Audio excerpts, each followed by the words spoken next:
because I feel like, first of all, how many of you have read this? All right. How many of you have read Addie LaRue?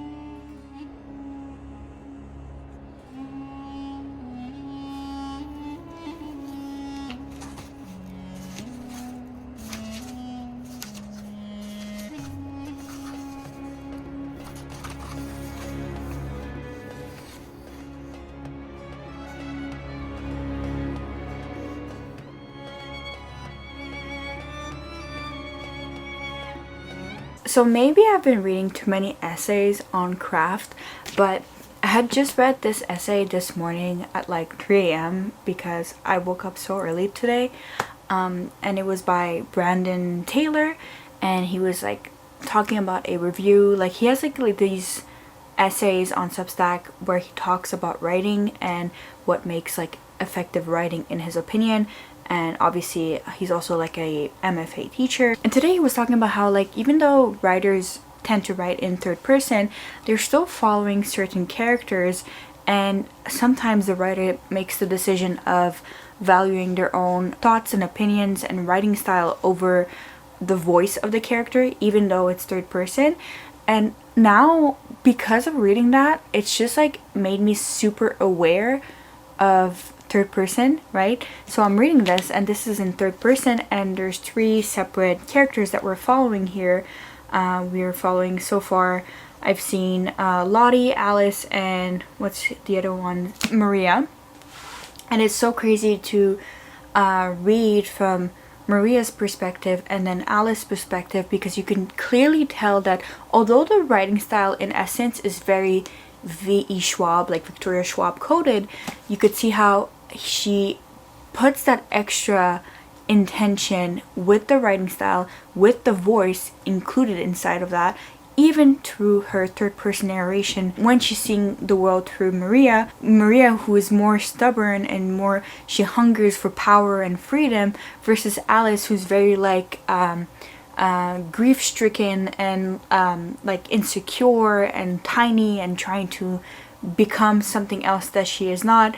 So yeah, I'm just like loving this book so much already. I'm hoping to make a big dent because this is like my most anticipated book of the year. So I'm taking my time with it, but I also want to read the whole thing like right now. The cool thing about my copy is that not only is it signed, but it's kind of like embossed, because I did go see V. Schwab in Toronto at the Opera House, give her talk about this book, and it was such a fun and lovely experience.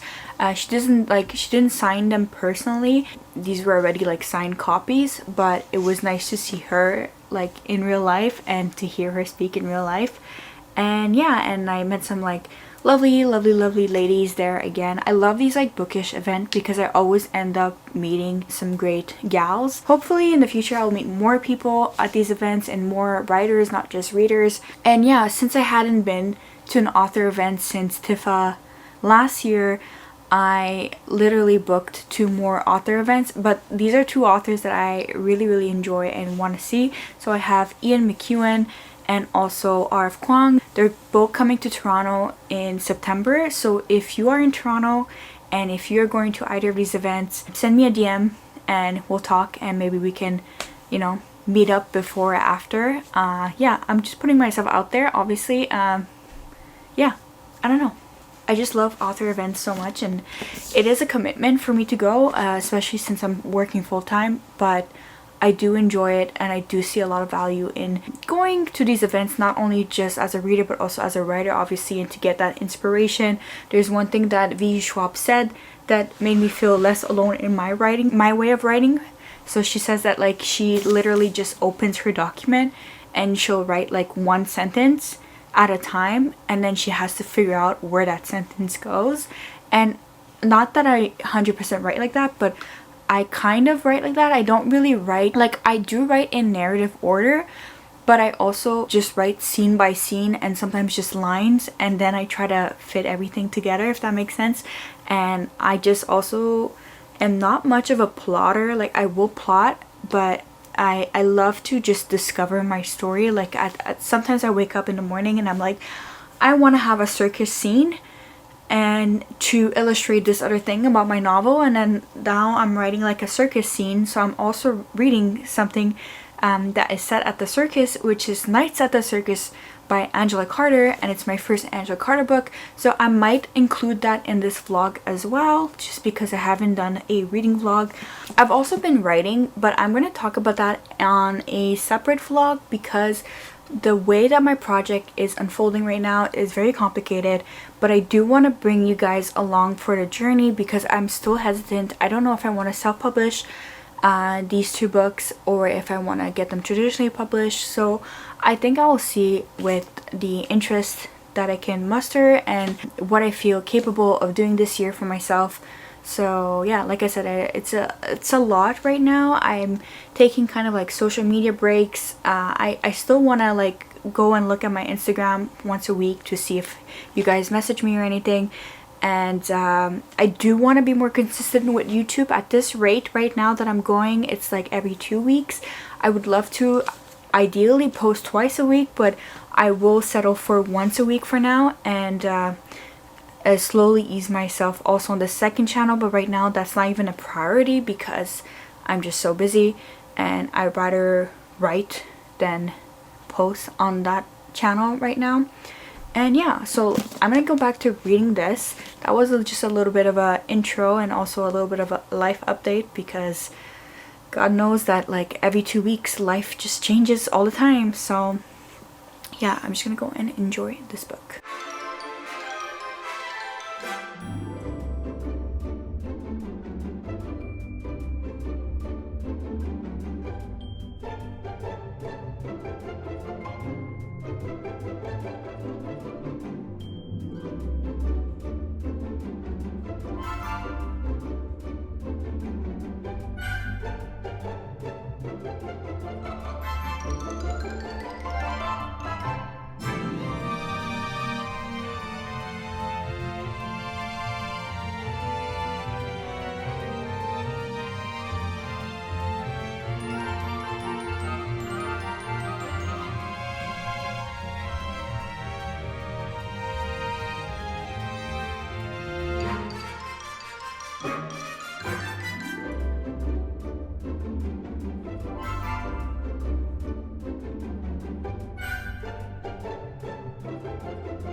We're currently going through a heat wave, so no matter where I film, you're gonna hear the AC going off. So yeah, I finished Bury Our Bones today and it was so good. I also feel like it was predictable, but it was predictable because it had like a kind of message to say. Yeah, I just really enjoyed it. I feel like the way that it was interwoven to flesh out one story to kind of explain how the other two stories fit in was brilliantly executed, because at no point was I ever lost in the stories and the separate stories. And obviously because Schwab is a masterful writer, nothing felt like out of place. Even like the foreshadowing, I don't know how to explain it. It's like, maybe it's because I read a lot, I could already see how everything would unravel, but I still wasn't sure because obviously sometimes writers and authors, they pull the rug under you. And yeah, I don't feel like that happened, so it was a satisfying ending. However, like it was 100% predictable. I would say, is it my new all-time favorite vampire book in the world? No, but it's a new favorite for sure, and I really did love it, and it did not let me down.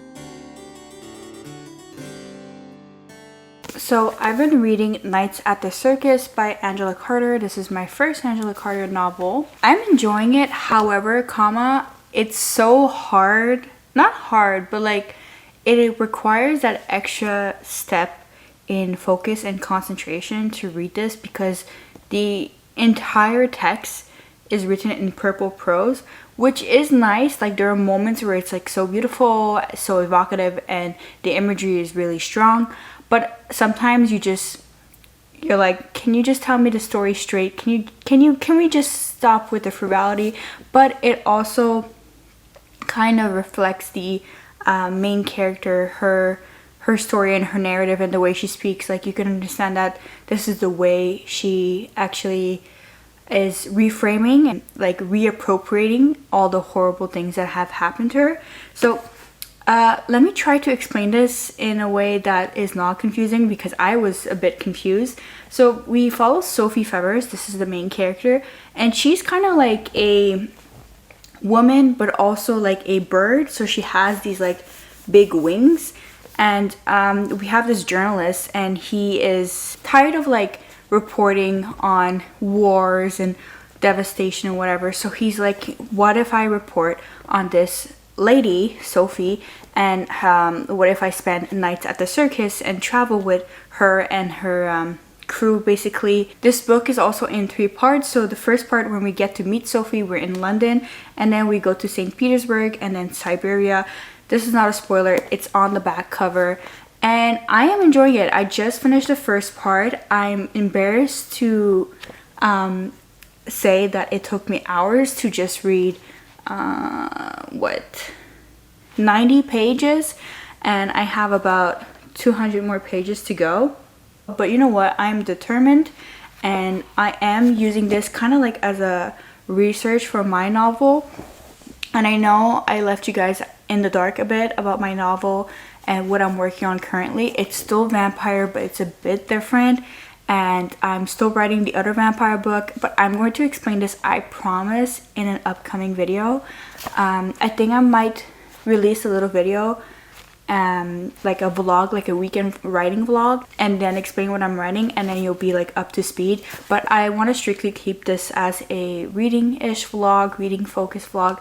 So I'm reading this right now, right? And I just finished Bury Our Bones, and I'm really into that, like, I don't know, like magical realism slash vampire slash circus, anything that has to do with like circuses, menagerie, and Europe, anywhere between the 15th to the 18th century. So I don't know, I'm just feeling like I want to read Piranesi by Susanna Clarke, because first of all, I've been hearing and seeing this book go around like since it released. Like, people are still talking about this book, so it feels like it's a book that everyone has read. And I obviously want to read her other novel, the bigger one, with the case of Dr. Strange and Mr. Morel or something like that. That one has been on my shelf for a very long time, but I think I want to start with Piranesi and see. And I don't know if I want to read this in this vlog. I don't know if I'm going to read this next, because I'm really like, I want to dip my toes everywhere right now, but it all has to do with like either like gothic, immortality, magical realism, circus stuff. And under that umbrella, I also want to put in The Phantom of the Opera. This is my French copy. I do want to read this. I've been putting this on my to be read pile for over a year now, so I think I'm ready to read this, and ready to read a French book this year. I have not read any French books this year, which is really sad. I had said that I would read a French book a month and talk about it in French, and I haven't done that. I feel like I'm losing the grasp of my fluency in French, like at least speaking wise. Obviously, I don't think I'm ever gonna lose French, because basically I was born and raised near Montreal, so I don't think you can ever take that away from someone. But it does get harder, right? If you don't use a language, you lose it, or you lose your, at least your fluency in it. And it's crazy to say this, because I didn't think I'd ever come to this point in my life, considering that I did a master's in French literature and I did it in French. And I know I always say this, but it's because I need to remind myself personally, because I forget about that, and I need to build back that courage and confidence, because I did that, you know, like it's not something you can do like casually, right?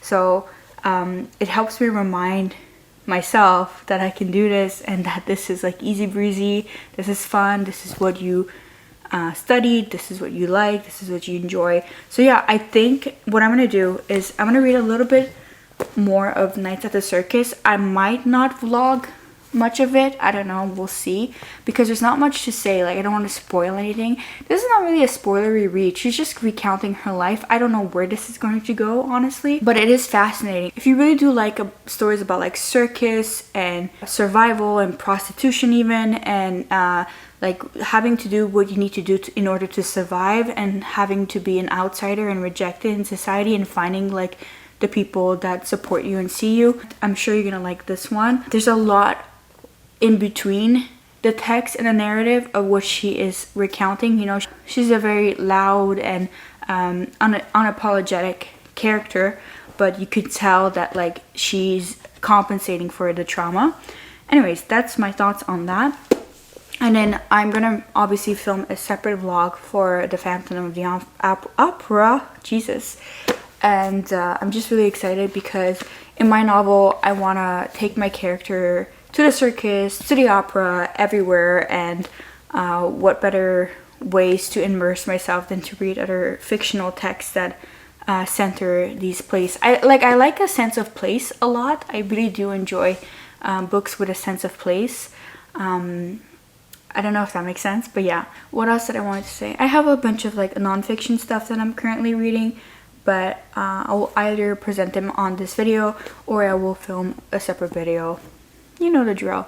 So yeah, let me get back to reading. Construction has been on a low today. I mean, they've been constructing, but I'm like hoping that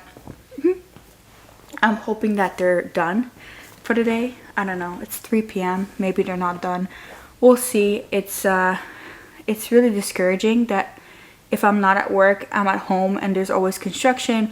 My two neighbors are doing construction on the backyard.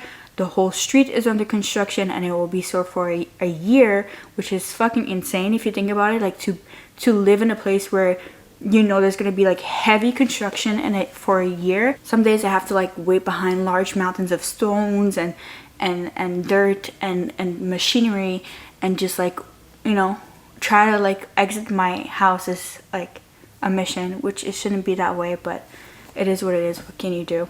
So yeah, I'm gonna stop complaining about construction, because that's probably gonna be something I'm gonna complain about for the next few months if I don't stop now. But yeah, I'll try to find pockets of time to film.